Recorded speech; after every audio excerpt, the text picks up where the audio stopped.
Seluruh dunia Islam termasuk Indonesia itu sekarang merapat ke Rusia. Apakah ini yang dimaksud berdamai dengan Rom? Wallahu a'lam bishawab. Hanya Allah yang tahu. Kan saya ini cuma otak adik gadok, ya kan? Ya kan? Ya, bagaimana perdamaian antara kaum muslimin dan Rom? Apakah yang dimaksud ini? Wallahu a'lam. Ini kan yang kita lihat sekarang ini kan seluruh dunia Islam termasuk Saudi merapat ke Rusia, termasuk Indonesia yang dipimpin oleh Pak Prabowo, ya kan? Nah, ini bahkan bapak-bapak ibu yang dimuliakan Allah, ketika Indonesia sekarang merapat ke Rusia sehingga ikut BRICS, ya kan? BRICS, masya Allah, Indonesia sekarang ingin menjadi superpower yang ketiga. Akhirnya apa Pak?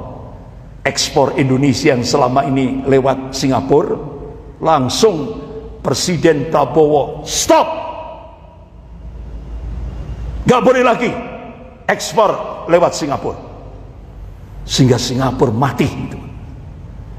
Karena selama ini kekayaan Singapura itu hasilnya dari Indonesia. Wah, kok bodoh sekali ya pemerintahan sebelumnya ini. Akhirnya begitu dipegang oleh Presiden Prabowo, langsung Batam, langsung oleh BRICS dijadikan menjadi kota global perdagangan internasional. Sehingga akhirnya Presiden Prabowo langsung stop ekspor melewati Singapura. Nggak perlu lewat Singapura, cukup dari Batam ke dunia luar. Nggak perlu lewat negara kedua, yaitu Singapura. Langsung ini Pak. Jadi ini Singapura mulai goyah. Nah kemarin ternyata Mr. Mulyono jual pasir ke Singapura itu nilainya 600 triliun. Nah, duitnya kemana itu? Bismillahirrahmanirrahim. Ya ayyuhalladzina amanu taqullaha haqqa tuqatih wa la tamutunna illa wa antum muslimun. Ya ayyuhan nasu taqu rabbakum alladzi khalaqakum min nafsin wahidah وخلق منها زوجها وبث منهما رجالا كثيرا ونساء واتقوا الله الذي تسألون به والأرحام إن الله كان عليكم رقيبا يا أيها الذين آمنوا اتقوا الله وقولوا قولا سديدا يصلح لكم أعمالكم ويغفر لكم ذنوبكم ومن يطع الله ورسوله فقد فاز فوزا عظيما أما بعد فإن أصدق الحديث كتاب الله وخير الهدي هدي محمد صلى الله عليه وسلم وشر الأمور محدثاتها وكل محدثة بدعة وكل بدعة ضلالة وكل ضلالة في النار. Masyarul muslimin rahimakumullah. Rasulullah sallallahu alaihi wasallam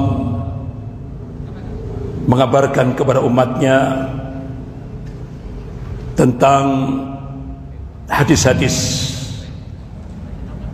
akhir zaman, sebagaimana bisa kita lihat dalam kitab Sahih Muslim bab Al-Fitan wa Salatus Sa'ah. Rasulullah sallallahu alaihi wasallam mengabarkan tentang negeri-negeri Islam akhir zaman. Rasulullah memberikan wasiat kepada umatnya. Qala Rasulullah sallallahu alaihi wasallam, wa innal iman idza waqa'atil fitan bisyam. Ini hadis sahih rawahu Muslim. Jadi Rasulullah menegaskan barometer iman kita saat fitnah-fitnah akhir zaman itu sudah mengglobal. meluas seluruh dunia. Rasulullah memberikan wasiat, barometer iman kita itu bila di Syam, bumi Syam.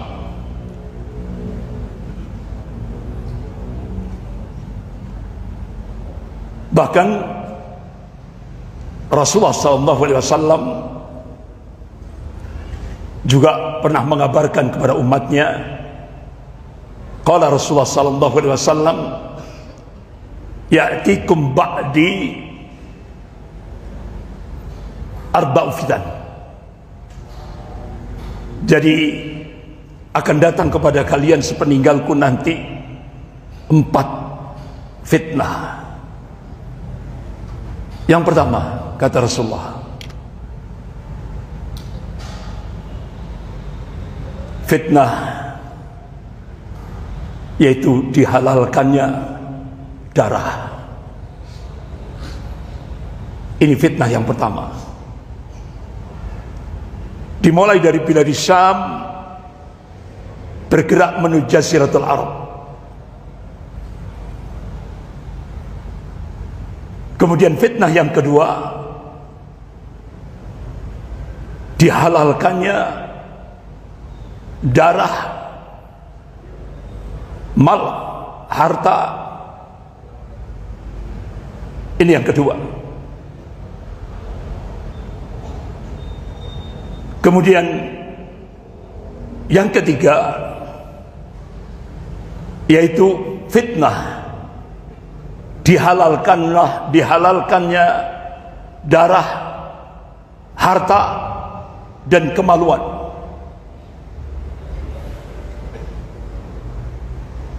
Dan yang keempat,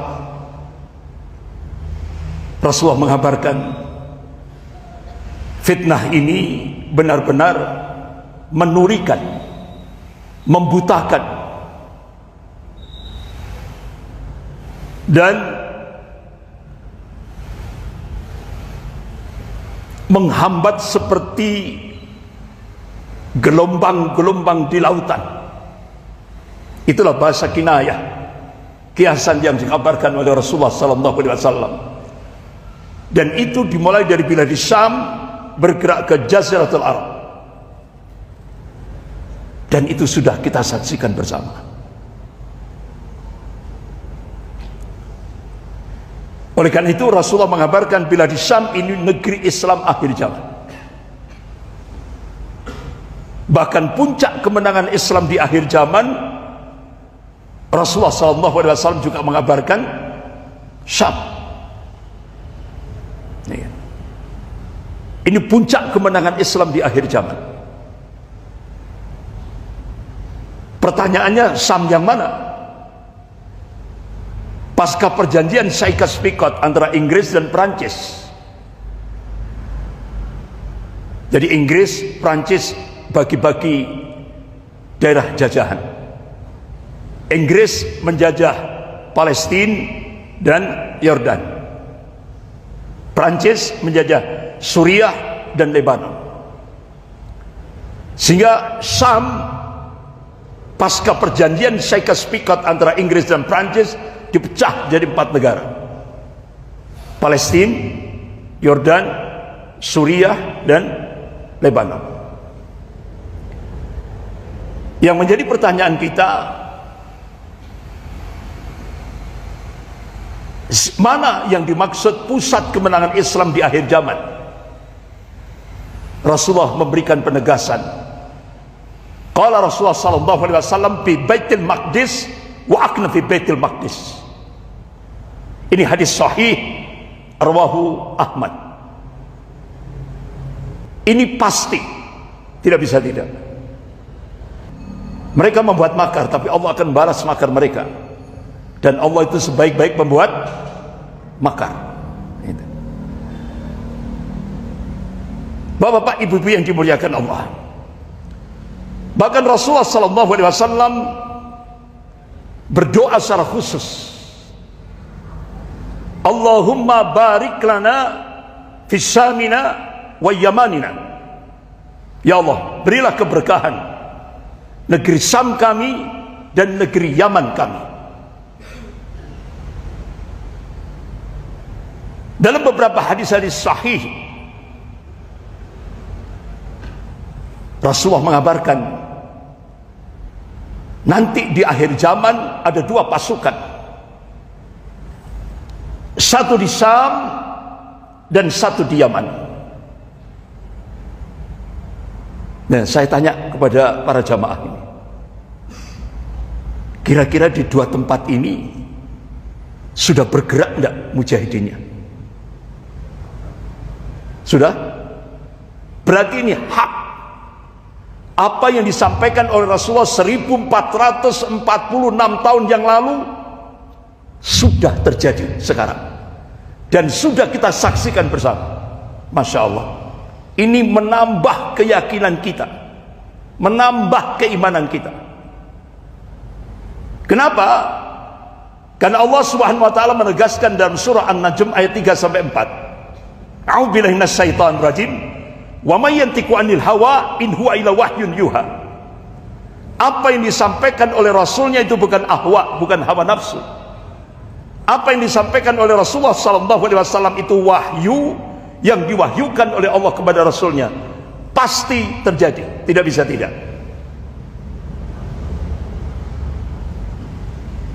Sahabat tanya, ya Rasulullah, kenapa kok tidak di Irak? Pernah satu saat Rasulullah di Madinah, beliau berdiri, beliau menunjuk tangan beliau ke arah Irak. Rasulullah mengabarkan, Irak itu tempat kornus syaitan, tanduk setan. Itu sudah dikabarkan oleh Rasulullah 1446 tahun yang lalu. Artinya sumber fitnah akhir zaman sejak dulu sampai sekarang, nanti sampai mendekati yaumil kiamah, itu berasal dari Irak. Itu hak.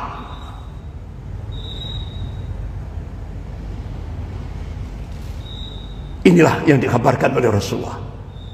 Oleh karena itu, sahabat, ya Rasulullah, pilihkan kami. Pilihlah Syam atau Yaman.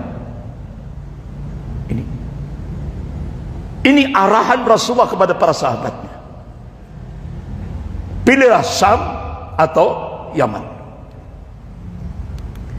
Bahkan Rasulullah sallallahu alaihi wasallam mengabarkan, qala Rasulullah sallallahu alaihi wasallam, yakhruju min adn abyan isna asra alfan yansuruna Allah wa rasulahu hum khairum baini wa bainahum. Rawahu Ahmad At-Tabrani dalam kitab Al-Kabir. Akan muncul dari Aden Abyan. Aden Abyan itu kalau di Yaman itu paling ujung, pojok itu. Aden Abyan. Rasulullah mengabarkan ada 12.000 pasukan yang akan menolong Allah dan Rasulnya. Mereka adalah sebaik-baik orang di antaramu dan di antaraku dan mereka.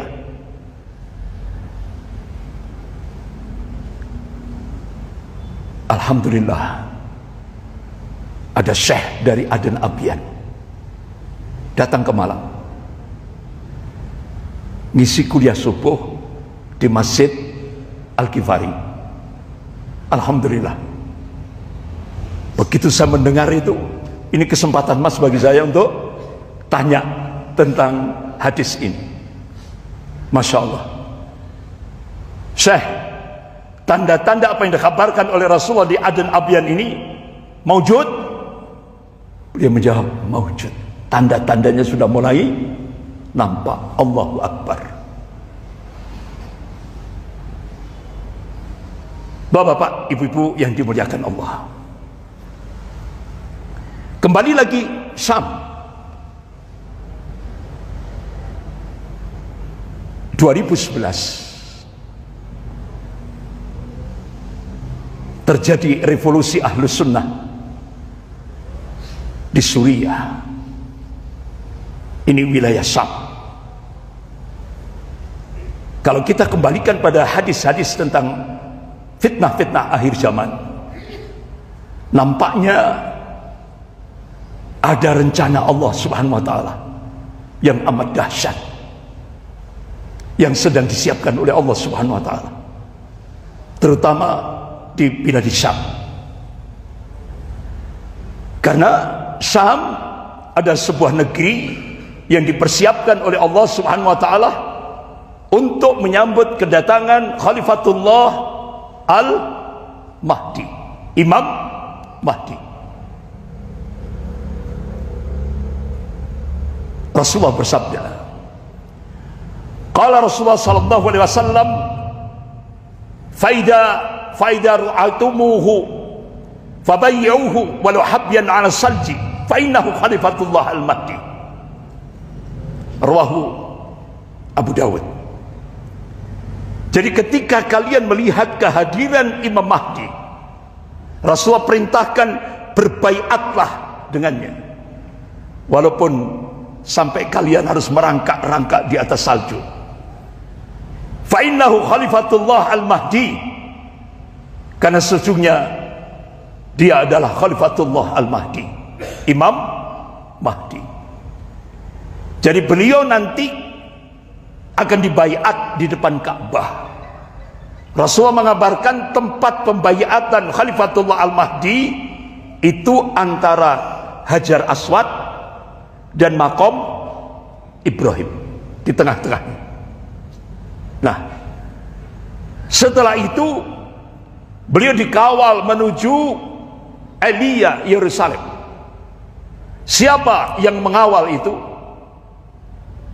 Al-Imam Ibnu Katsir rahimahullah menafsirkan Ashabur Rayatus Sud, pasukan pembawa panji-panji hitam, itu adalah sahabat Al-Mahdi, Imam Mahdi. Mereka itulah yang akan mengawal Imam Mahdi menuju Baitul Maqdis, dan itu tanda-tanda puncak kemenangan Islam di akhir zaman.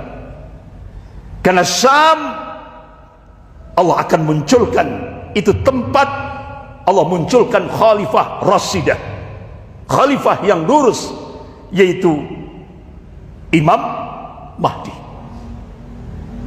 Nah sekarang dari mana Ashabur Rayatus Sud, pasukan pembawa panji-panji hitam itu? Rasulullah mengabarkan mereka itulah orang-orang Khurasan.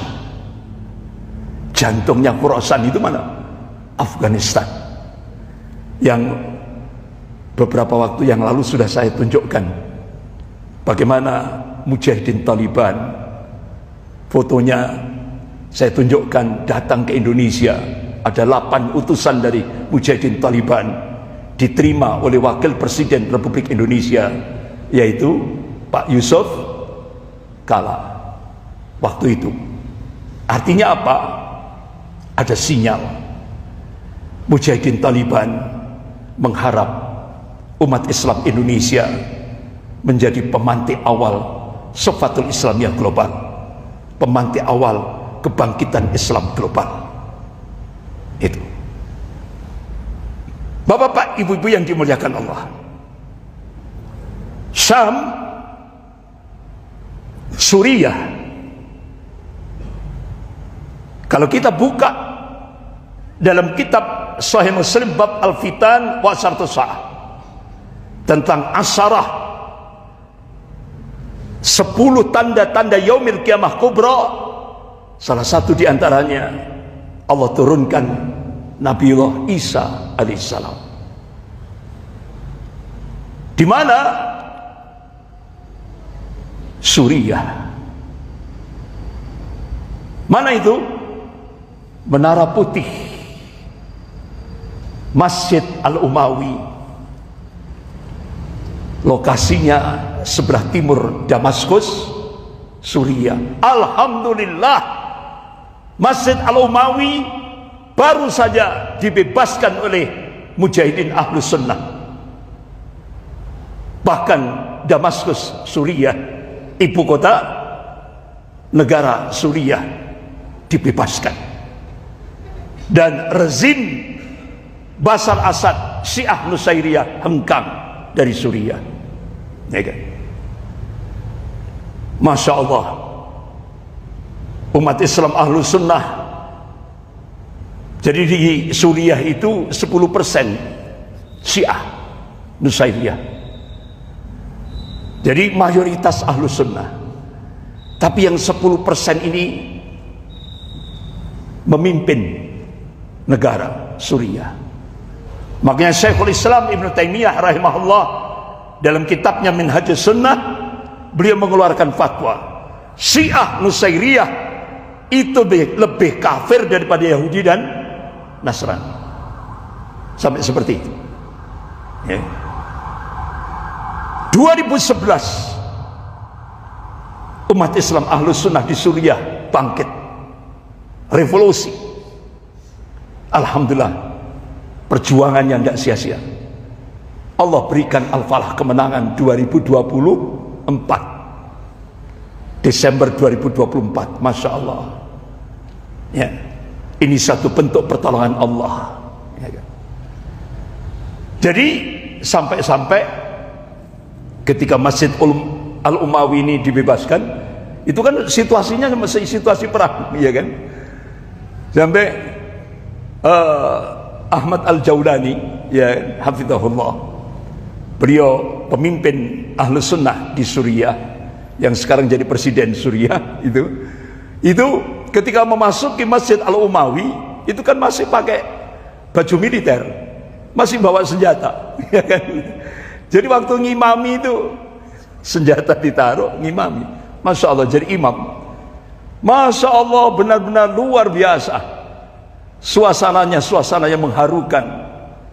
Berapa puluh tahun masjid yang dipersiapkan oleh Allah, tempat turunnya Nabiullah Isa alaihissalam, di mana Rasulullah mengabarkan Nabiullah Isa alaihissalam akan turun di Menara Putih ini sebelum subuh ya kan, sebelum subuh. Kemudian Nabiullah Isa alaihissalam diminta untuk menjadi imam salat subuh berjamaah. Akan tapi beliau serahkan pada Imam Mahdi. Apa setelah itu tugas yang diemban oleh Nabiullah Isa alaihissalam? Dalam beberapa hadis-hadis sahih Rasulullah mengabarkan, tugas yang pertama Nabiullah Isa alaihissalam yaitu membunuh Dajjal, yang di belakangnya ada 70.000 orang Yahudi, mereka pakai at-tayalisah, jubah kebanggaan. Yang kedua, menghancurkan salib. Jadi nanti yang kecelek itu orang-orang Yahudi dan Nasrani, dikira turunnya Nabiullah Isa itu jadi juru selamat ya kan? Ojo banter-banter ya kan? Karena sebelah sana gereja. Jadi nanti yang kecelek itu orang-orang Yahudi dan Nasrani. Kenapa? Nabiullah Isa turun itu justru diperintah oleh Allah untuk menghancurkan, membunuh Dajjal yang di belakangnya ada 70.000 orang Yahudi, dan menghancurkan salib. Berarti jadi ini bahasa saya itu bahasa kecelek. Kecelek itu ada shocknya Pak, shock gitu ya. Tapi kalau kecewa itu kan biasa kan ya. Kalau kecelek itu getun, terus habis itu ada shocknya. Jadi sampai situasi psikologis itu shock.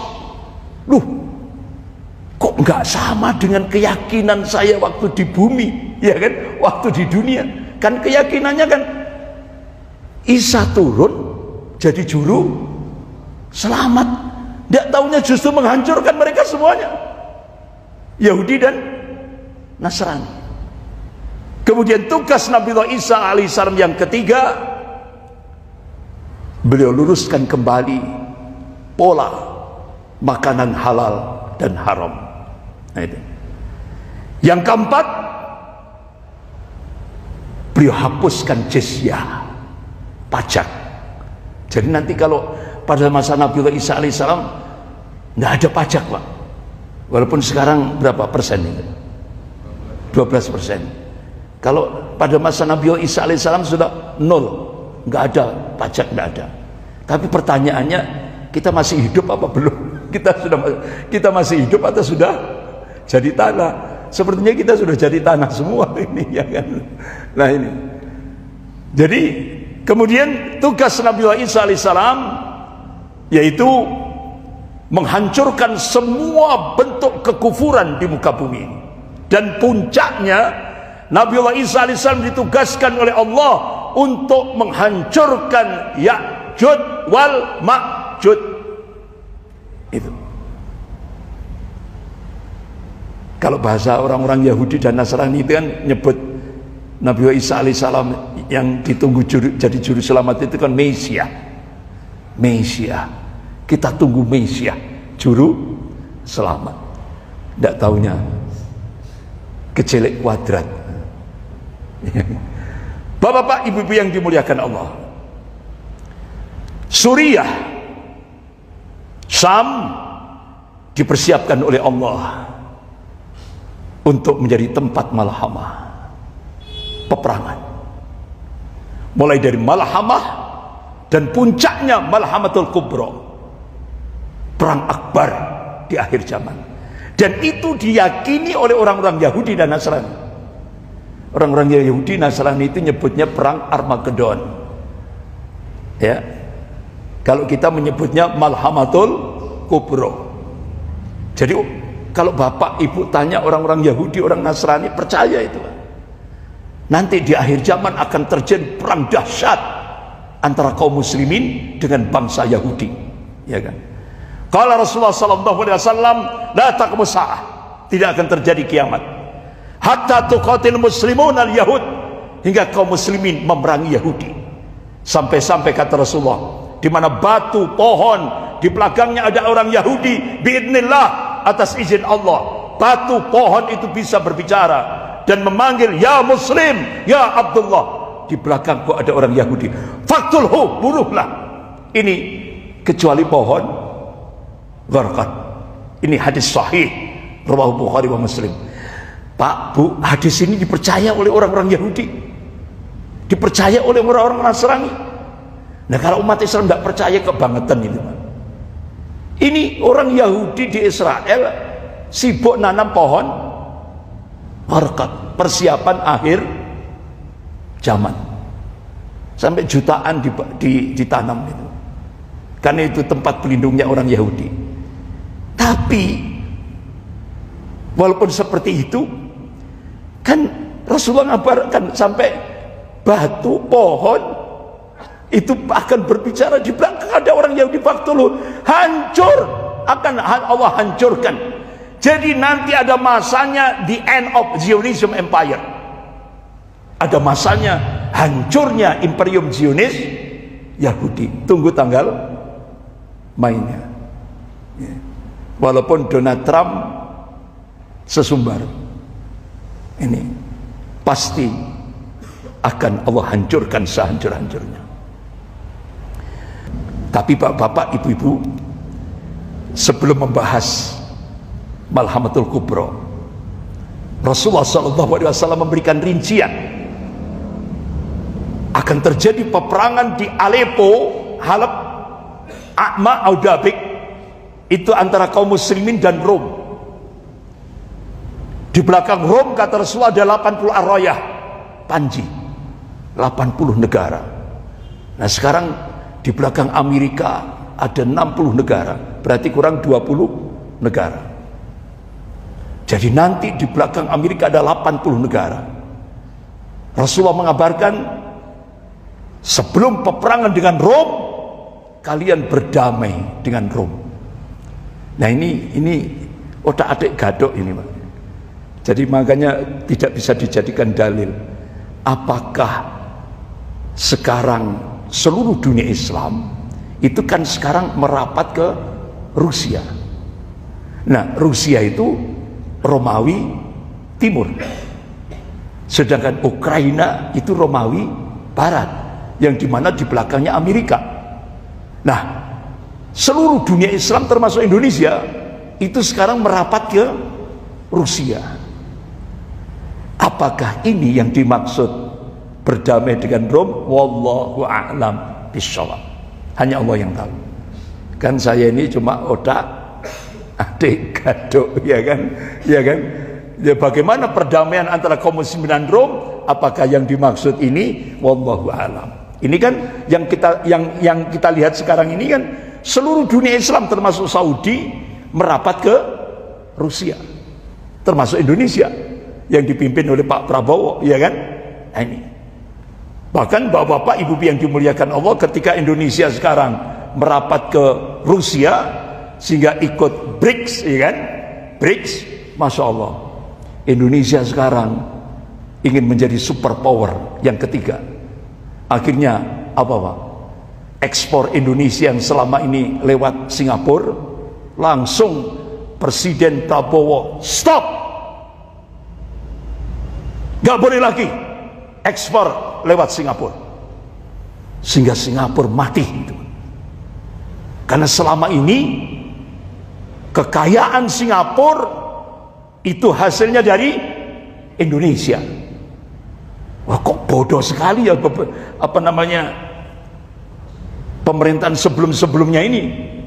Akhirnya begitu dipegang oleh Presiden Prabowo, langsung Batam, langsung oleh BRICS dijadikan menjadi kota global perdagangan internasional.